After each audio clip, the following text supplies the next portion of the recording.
ಬೆಂಕಿ ಬಾಬಾ ವಿಶೇಷ ಕಾರ್ಯಕ್ರಮಕ್ಕೆ ಮತ್ತೊಮ್ಮೆ ತಮಗೆಲ್ಲ ಸ್ವಾಗತ. ಇಲ್ಲಿ ತನಕ ಸಾಕಷ್ಟು ಚರ್ಚೆಯಾಗಿದೆ. ಈಗ ಹುಲಿಕಲ್ ನಟರಾಜ್ ಒಂದು ಪ್ರಯೋಗಕ್ಕೂ ಕೂಡ ಈಗ ಸಿದ್ಧತೆ ಮಾಡ್ಕೊಂಡಿದ್ದಾರೆ. ಅವ್ರು ಹೇಳೋ ಪ್ರಕಾರ ಏನು ಅಂತಂದರೆ, ಯಾರು ಬೇಕಾದರೂ ಒಂದಷ್ಟು ತಂತ್ರವನ್ನು ಅಳವಡಿಸ್ಕೊಂಡ್ರೆ, ಅಂದರೆ ಕೆಲವೊಂದು ಕೆಮಿಕಲನ್ನು ಲೇಪನ ಮಾಡಿಕೊಂಡ್ರೆ ಯಾರು ಬೇಕಾದರೂ ಮೈ ಕೈ ಸುಟ್ಕೋಬೋದು ಅನ್ನುವಂಥದ್ದು ಅವರ ವಾದ. ಹೀಗಾಗಿ ಹುಲಿಕಲ್ ನಟರಾಜ್ ಅವರಿಗೆ ನಮ್ಮ ಸ್ಟುಡಿಯೋದಲ್ಲಿ ಅವರಿಗೆ ಸುಟ್ಕೊಳ್ಳೋಕೆ ಅವಕಾಶ ಮಾಡಿಕೊಡೋಕ್ಕಾಗಲ್ಲ. ಯಾಕಂದರೆ ಇಲ್ಲಿ ಫೈರ್ ಹಾಕಿದ್ರೆ ಇಲ್ಲಿ ಅಲಾರಾಮ್ ಎಲ್ಲ ಹೊಡೆಯುವಂಥ ಸಾಧ್ಯತೆಗಳಿರುತ್ತೆ. ಹೀಗಾಗಿ ನಮ್ಮ ಟೆರೆಸ್ ಮೇಲೆ ಅವರು ಕಾಯ್ತಾ ಇದ್ದಾರೆ. ಆದರೆ ಅದಕ್ಕಿಂತ ಮೊದಲು ನಾನು ಕಶ್ಯಪ್ ಅವ್ರ ಜೊತೆ ಮಾತಾಡ್ತೀನಿ. ಕಶ್ಯಪ್ ಅವರು, ತಾವು ಭಾಳ ಒಂದು ರೋಚಕ ಸಂಗತಿನ ಹೇಳಿದ್ರಿ, ಬೇರೆ ಬೇರೆ ಕಡೆಗೆ ಇಂಥ ಯೋಗಿಗಳಿದ್ದಾರೆ ಅನ್ನುವಂಥದ್ದು. ಮತ್ತೇನಾದರೂ ಉದಾಹರಣೆಗಳಿದೆಯಾ ತಮ್ಮಲ್ಲಿ? ಹೌದು, ಬೇರೆ ಬೇರೆ ಕಡೆಯಿಂದ ಇಲ್ಲಿ ಅಸ್ಸಾಂ ಮತ್ತು ಕಾಳಿಘಾಟ್, ಎಲ್ಲಿ ಕಲ್ಕತ್ತಾ ಆಯ್ತಾ, ಇಲ್ಲಿ ಅದಕ್ಕೋಸ್ಕರನೇ ಇವಾಗ ನೋಡಿ, ನಾವು ಹಬ್ಬ ಅಂದರೆ ಒಂದು ಗುರುವಾರ ಅಥವಾ ಸೋಮವಾರ ರಾಯರ ಮಠಕ್ಕೋ ಅಥವಾ ಈಶ್ವರನ ಗುಡಿಗೆ ಹೋಗೋದು ನಮಗೆ ದೊಡ್ಡ ಯೋಗ ಇವತ್ತಿನ ಸಮಾಜದಲ್ಲಿ. ಆದರೆ ಬೇರೆ ದೇಶದಲ್ಲಿ ಇಲ್ಲೇ ಬಂದು ವರ್ಷಾನುಗಟ್ಟಲೆ ಸಾಧನೆ ಮಾಡ್ತಾರೆ. ಸಾಧನೆ ಮಾಡಿ ಅಲ್ಲಿ ಅದನ್ನು ಜೀವನದಲ್ಲಿ ಅಳವಡಿಸ್ಕೊಳ್ಳೋಕೆ ಪ್ರಯತ್ನ ಮಾಡ್ತಾರೆ. ಅಂಥವರನ್ನು ನಾನು ಸಾಕಷ್ಟು ಜನನ್ನು ಬಲ್ಲೆ. ಎಲ್ಲರೂ ವಿದೇಶಿಯರೇ. ಈ ನಾನಾಗಲೇ ಒಂದು ವ್ಯಕ್ತಿ ಮಾತು ಹೇಳಿದ್ನಲ್ಲ, ಅವರು ಪ್ಯೂರ್ ಯೋಗಿಕ್ ಸೆನ್ಸಿಂದ ಬಂದಂತಹ ವ್ಯಕ್ತಿ. ಓಕೆ, ಈಗ ನೋಡಿ, ಇನ್ನೊಂದು ಯೋಗಿಕ್ ಟರ್ಮಲ್ಲಿ ಒಂದು ಮುಖ್ಯವಾದ ವಿಷಯ ಇದೆ. ಒಂದು ತಂತ್ರವಿದ್ಯೆ ಅಂತಕ್ಕಂಥ ಒಂದು ದೊಡ್ಡ ಸಬ್ಜೆಕ್ಟ್ ಇದೆ. ಓಕೆ, ಈ ತಂತ್ರವಿದ್ಯೆಯಲ್ಲಿ 2 ಖಂಡಗಳಿದೆ.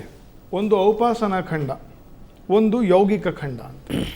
ಔಪಾಸನಾ ಖಂಡದಲ್ಲೇ ಸಾಕಷ್ಟು ತೊಂದರೆಗಳಿರೋದು ಈ ಸಮಾಜದಲ್ಲಿ. ಇವಾಗ ನಮ್ಮ ಹುಲಿಕಲ್ ನಟರಾಜ್ ಅವರು ಏನೇನು ಹೇಳ್ತಾರೆ, ಖಂಡನೆ ಮಾಡೋದು, ಇದೆಲ್ಲ ಏನಿದೆ, ಔಪಾಸನಾ ಖಂಡದಲ್ಲಿ ಯಾವುದೋ ಒಂದು ಶಕ್ತಿಯನ್ನು ಆಕರ್ಷಣೆ ಮಾಡ್ಕೊಂಡಿದ್ದೀನಿ ನಾನು ಅಂತಂತೆಲ್ಲ ಹೇಳಿ, ಯಾವುದೋ ಒಂದು ದೇವಿಯನ್ನು ಅಥವಾ ಏನೋ ಒಂದು ಇಟ್ಕೊಂಡು, ಇದೆಲ್ಲ ಔಪಾಸನಾ ಖಂಡದಲ್ಲಿ. ಆದರೆ ಅದು ಸಂಪೂರ್ಣವಾಗಿ ಸುಳ್ಳಲ್ಲ. ಔಪಾಸನೆ ಖಂಡದಲ್ಲೂ ಕೂಡ ಬೇಕಾದಷ್ಟು ಪವಾಡಗಳನ್ನು ಮಾಡ್ತಕ್ಕಂಥ ಯೋಗಿಗಳಿದ್ದಾರೆ. ಕಶ್ಯಪ್ ಅವ್ರು ಹೇಳಿದ್ದು ಬಹಳ ಸ್ಪಷ್ಟದ ಮಾತು. ಇದನ್ನು ಸಾಮಾನ್ಯ ಜನರಿಗೆ ಅರ್ಥ ಆಗ್ಬೇಕಂತಂದ್ರೆ ನಾವೊಂದು ಉದಾಹರಣೆ ಕೊಡ್ತೀನಿ. ಒಂದು ಮೈ ಮೇಲೆ ಬರ್ತಕ್ಕಂಥದ್ದು ದೇವರು, ಇದು ಔಪಾಸನೆ ಖಂಡಕ್ಕೆ ಸಂಬಂಧಪಟ್ಟ. ಹೌದು, ಮೈ ಮೇಲೆ ಬಂತು, ನನಗೆ ಶುಕ್ರವಾರ ಒಂದು ದೇವ್ರು ಬರ್ತದೆ, ಶನಿವಾರ ಒಂದು ದೇವ್ರು ಬರ್ತದೆ, ಶನಿವಾರ ಮಧ್ಯಾಹ್ನ ಮೇಲೆ ಇನ್ನೊಂದು ದೇವ್ರು ಇವೆಲ್ಲ ಇದೆಯಲ್ಲ, ಇದು ಜನರನ್ನ ಒಂದು ಮಂಗ ಮಾಡಲಿಕ್ಕೆ ಬೇಕಾದಂಥ ಒಂದು ಪ್ರಕ್ರಿಯೆ. ಇನ್ನೊಂದು ತಪಶಕ್ತಿಯಿಂದ ಧೃತಿ ಸ್ಮೃತಿಯನ್ನ ಬಹಳಷ್ಟು ಚೆನ್ನಾಗಿ ಅದನ್ನ ಸ್ಫುಟನೆಗೊಂಡು ಆನಂತರ ಆತ್ಮಶಕ್ತಿಯಿಂದ ಹೇಳ್ತಕ್ಕಂಥ ಜ್ಞಾನ ಇದೆಯಲ್ಲ, ಅದು ಮಾತ್ರ ನಿಜವಾದ ಉಪಾಸನಾ ಖಂಡ ಏನಿದೆ. ಅದರಲ್ಲಿ ಶೈವ ಆಗಮಕ್ಕೆ ಸಂಬಂಧ ಇಲ್ಲ, ಇದು ವೇದಗಳಿಗೆ ಸಂಬಂಧಪಟ್ಟಿದ್ದಲ್ಲ, ಇದು ಉಪಾಸನೆಗೆ ತಂತ್ರವಿದ್ಯೆಗೆ ಸಂಬಂಧಪಟ್ಟಿದ್ದು. ಶೈವ, ಶಾಕ್ತ ಮತ್ತು ಗಾಣಪತ್ಯ ರೇ ಈ ಉಪಾಸನಾ ಖಂಡದಲ್ಲಿ ಪವಾಡಾದಿಗಳನ್ನೆಲ್ಲ ಮಾಡ್ತಕ್ಕಂಥವ್ರು, ಮಾಡೋ ಪ್ರಯತ್ನ ಮಾಡ್ತಕ್ಕಂಥವ್ರು, ಆಯ್ತಾ. ಆದರೆ ನಾನು ಹೇಳ್ತಿರೋದು ಏನಂತಂದ್ರೆ, ಇನ್ನೊಂದು ಯೋಗಿಕ ಖಂಡ ಇದೆ. ಆ ಯೋಗಿಕ ಖಂಡದಲ್ಲಿ ನಾ ಮೊದಲನೇ ಉದಾಹರಣೆ ಕೊಟ್ಟನಲ್ಲ, ಪಂಚಕೋಶಗಳು. ಆ ಪಂಚಕೋಶಗಳ ಸಿದ್ಧಿಯನ್ನು ಪಡ್ಕೊಂಡಿರ್ತಕ್ಕಂಥವ್ರು, ಇದನ್ನ ಮಾಡಬಹುದು ಅಂತೀರಿ. ಅಂತವ್ರು ಮಾತ್ರ ಮಾಡಬಹುದು. Yes sir. So beautiful example ಏನ್ ಗೊತ್ತಾ? ಸಂಕ್ಷಿಪ್ತವಾಗಿ ಬ್ಯೂಟಿಫುಲ್ ಎಕ್ಸಾಂಪಲ್ ನಮ್ಮ ರಾಘವೇಂದ್ರ ಸ್ವಾಮಿಗಳು. ಅವರ ಜೀವನ ಚರಿತ್ರೆಯನ್ನು ನೋಡಿದಾಗ ಅವರಂತ ಅದ್ಭುತ ಪವಾಡ ಪುರುಷರು ಇನ್ನೊಬ್ಬರು ಮತ್ತೆ ಹುಟ್ಟಲಿಲ್ಲ. ಎಸ್, ನಮಗೆ ಗೊತ್ತಿರುವಂತೆ ಅವರ ಚರಿತ್ರೆಯನ್ನು ಓದ್ದವರಿಗೆ ಗೊತ್ತಿರುತ್ತದೆ. ಇವಾಗ ಹೆಸರೇಳಕ್ಕೂ ಯೋಗ್ಯತೆ ಇಲ್ಲ. ನಿಜ, ಒಳ್ಳೆ ಮಾತು. ಪವಾಡಗಳನ್ನು ಪಂಚಕೋಶ ವಿದ್ಯೆಯಲ್ಲಿ ಪರಿಣಿತಿ ಹೊಂದಿರಬೇಕು. Okay, fine. ಮತ್ತಷ್ಟು ನಿಮ್ಮ ಜೊತೆಗೆ ನಾನು ಚರ್ಚೆ ಮಾಡ್ತೀನಿ. ಬರೀ ಹುಲಿಕಲ್ ನಟರಾಜ್ ನಮ್ಮ 4th ಫ್ಲೋರ್ ಅಲ್ಲಿ ಕಾಯ್ತಾ ಇದ್ದಾರೆ. ನಟರಾಜ್ ಅವರೇ, ಯಾವ ಪವಾಡ ಶುರು ಮಾಡಿ?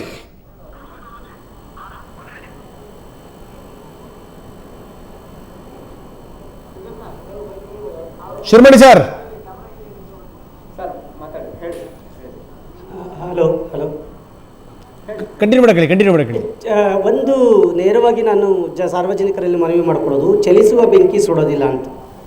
ಚಲಿಸುವ ಬೆಂಕಿ ಅಂದರೆ ಮೈ ಮೇಲೆ ನಾವು ಯಾವ ಬೆಂಕಿ ಮೇಲೆ ನಡೀತಾ ಇರ್ತೀವಿ ಅಲ್ಲಿ ಚಲಿಸುವಂತಹ ಬೆಂಕಿ ಸುಡೋದಿಲ್ಲ. ಆ ಸುಡುವ ಅನುಭವ ಆಗಬೇಕು ಅಂದರೆ 16 ನಿಮಿಷಗಳು ಬೇಕಾಗತ್ತೆ. 16 ನಿಮಿಷಗಳು ಒಂದು ರೀತಿಯ ಒಂದು ಪವಾಡ ಆದರೆ, ಮತ್ತು ಆ ಮೈ ಮೇಲೆ ಏನು ಹಾಕ್ಕೊಂಡಿರ್ತಾರೆ ಮತ್ತೊಂದು ರೀತಿಯ ಪವಾಡ. ಈಗ ನೈಸರ್ಗಿಕವಾಗಿ ನಾನು ಈಗ ನಿಮ್ಮೆಲ್ಲರ ಮುಂದೆ ಈ ಕೈಗನ್ನು ತೋರಿಸ್ತಾನೆ, ನಾನೇನು ಹಾಕ್ಕೊಂಡಿಲ್ಲ. ಹಾಕೊಳ್ಳೋದಲ್ಲಿ ಇರೋಂಥ ಒಂದು ಕಿಡುಗಲ್ಲಿಯನ್ನು ನಾನು ಈಗ ನಿಮ್ಮೆಲ್ಲರ ಮುಂದೆ ತೆಗೆದುಕೊಳ್ತಾ ಇದ್ದೀನಿ. ಈ ಬೆಂಕಿಯನ್ನು ತಗೊಂಡು ಅಷ್ಟೂ ಜನಗಳ ಮುಂದೆ, ನಿಮ್ಮೆಲ್ಲರ ಮುಂದೆ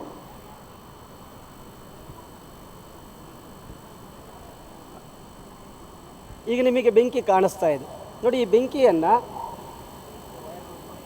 ನಾನು ನಿಮ್ಮೆಲ್ಲರಿಗೂ ಕಾಣೋ ಹಾಗೆ ಮೈ ತುಂಬ ಬೆಂಕಿಯನ್ನು ಹಾಕ್ಕೊಳ್ತಾ ಇದ್ದೀನಿ.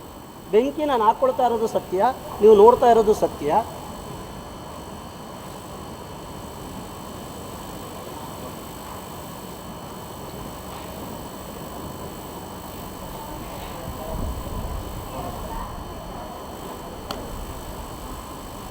ಸ್ಥಳದಲ್ಲಿ ಕಾಲಿಗೂ ಕೂಡ ಬೆಂಕಿಯನ್ನು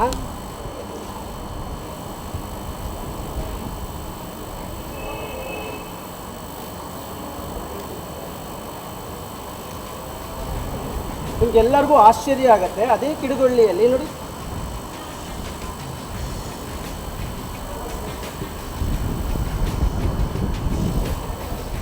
ಇನ್ನೂ ಒಂದು ಹೆಜ್ಜೆ ಮುಂದೆ ಹೋಗಿ ಇಡೀ ಬೆಂಕಿಯನ್ನು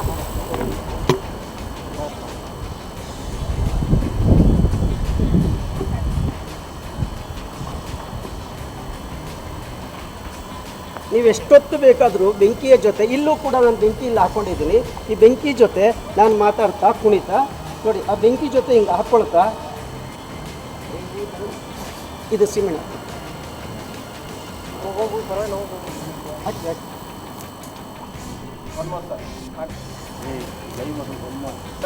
ಹಾಕ್ಕೊಳ್ಳಿ ಸರ್, ಹಚ್ಕೊಳ್ಳಿ ಸರ್.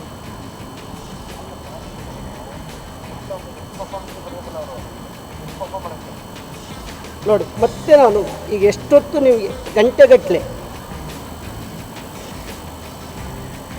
ಕೆಲವರು ಇನ್ನೂ ಒಂದು ಪ್ರಶ್ನೆ ಮಾಡ್ಬೋದು, ಇಲ್ಲೇನೋ ಹಾಕ್ಕೊಂಡಿದ್ದಾರೆ ಮತ್ತೇನೋ ಹಾಕ್ಕೊಂಡಿದ್ದಾರೆ. ಇನ್ನೂ ಸ್ವಲ್ಪ ಹಿಂದಕ್ಕೆ ನಾನು ಹೋಗ್ಲಿಕ್ಕೆ ಇಷ್ಟಪಡ್ತೀನಿ, ಇನ್ನೂ ಸ್ವಲ್ಪ ಹಿಂದಕ್ಕೆ ಹೋಗ್ಲಿಕ್ಕೆ ಇಷ್ಟಪಡ್ತೀನಿ.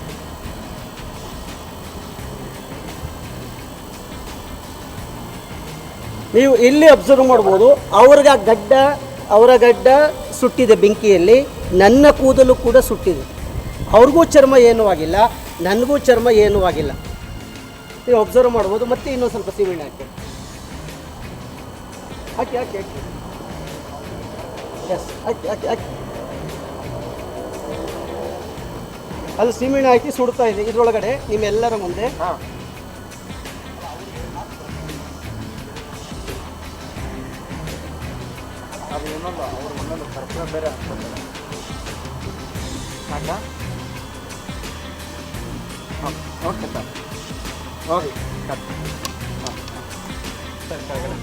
ಫೈನ್. ನೋಡ್ತಾ ಇದ್ವಿ ನಾವು ಹುಲಿಕಲ್ ನಟರಾಜ್ ಯಾವ ರೀತಿ ನಮ್ಮ ಎದುರುಗಡೆ ಪವಾಡ ಮಾಡಿದ್ರು ಅಂತ. ನೇರವಾಗಿ ಅವರು ಅಂದರೆ ಚಲಿಸುವ ಬೆಂಕಿ ಸುಡಲ್ಲ ಅನ್ನುವಂಥ ಮಾತನ್ನು ಏನು ಹೇಳಿದ್ರು.